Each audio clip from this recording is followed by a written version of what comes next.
Hi, I'm Chad O'Brien, and I'm playing the character of Ed. Okay. So tell us about your character.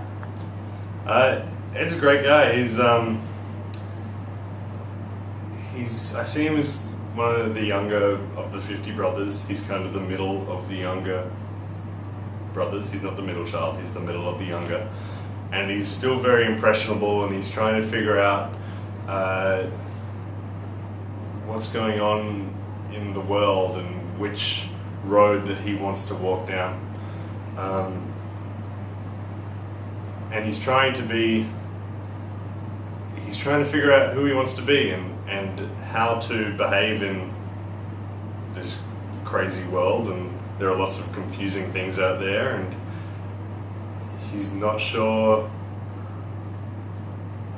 what it is to be a man yet, and how to use his abilities as a man, and how to get his ideas across to other people at the moment. Okay. So what are some of the difficulties that you have faced so far in terms of the creation of this character? Some of the difficulties that I found has been blending my decisions. So when I've gone into the rehearsal room for the first couple of times, I've gone, okay, he's, like I've said in the blogs, he's this kind of Le Bain effort, or he's all pressing, or he's all gliding. And then it's trying to level those out and choose when he's pressing, when he's gliding. And it's been those moments when I'm standing on stage going, oh, I'm not sure which one of those I should be right now. And it's getting comfortable in switching between various different states of being. If he wants to say something, if he doesn't want to say something, how long should he try to think about saying something before he chooses not to say it, or things like that. So how has the slam dance process been like for you? The slam dance has been great. It's just so much energy. It requires so much energy and effort, and for that hour or 2 hours that we're in there rehearsing on the slam dance, you just go, and you're putting all your effort into it, and it's really, there's been parts of the training that's really pushed me as an actor, and it's still pushing me in terms of what I feel I'm capable of or not physically. And so, but it's great because I'm doing things that I've never done before or never imagined that I could do before, and afterwards you're just completely exhausted. And we had that whole week there where we were going basically day after day rehearsing slam dance, and you get there and you go like, oh boy, I don't know if I can do this today. But it's in the words and it's in the choreography that there is just energy that is inside of it that you can draw on. So you take your breaks when you're not doing it, but when you're in there, bang, it's just go. So tell us about your character's relationship with your two brothers, Constantine and Nikos. Sure. Ed sees Constantine and Nikos as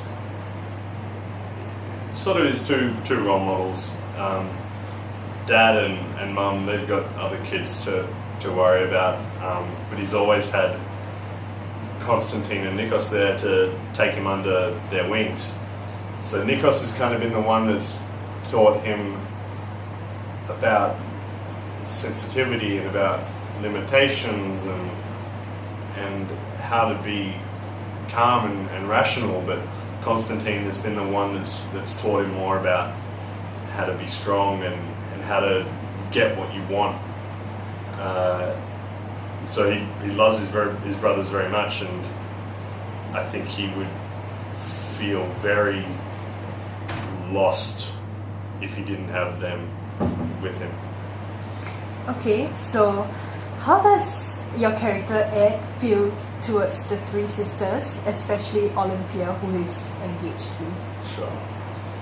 Ed's got no problem with his sisters, or has had no problem with his sisters before.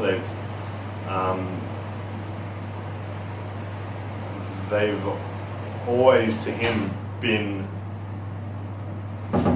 the permanent women in his life, and Olympia is the girl that he's sort of always had a big question about. She's got so much energy and she's so back and forward, and she's just got a big question mark over her head that's even more pronounced because he knows that this is the woman that he's going to marry.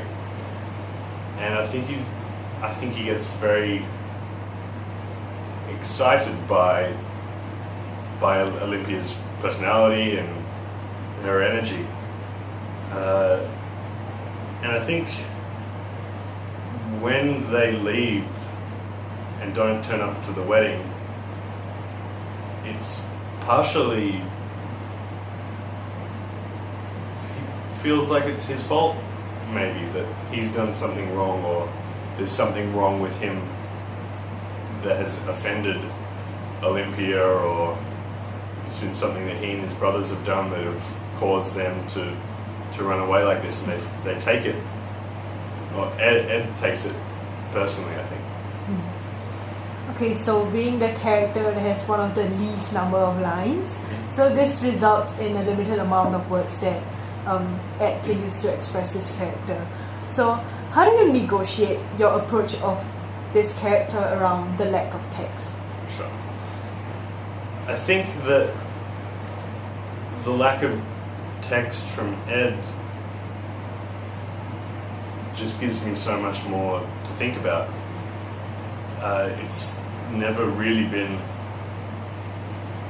a problem. It's helped me to listen more, and it's made me really strong in my inner monologue that I need to constantly be thinking and reacting and choosing things that I would like to say but choose not to say for whatever reason. It might sound stupid, or he might be wrong, or his brothers might, reprimand him for it.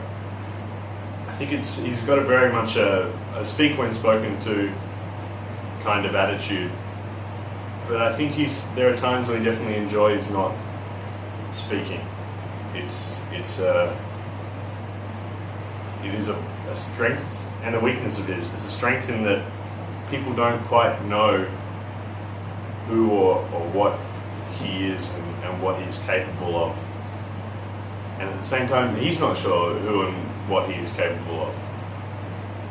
But the weakness in that means that he can't always get what he wants, and he can't always express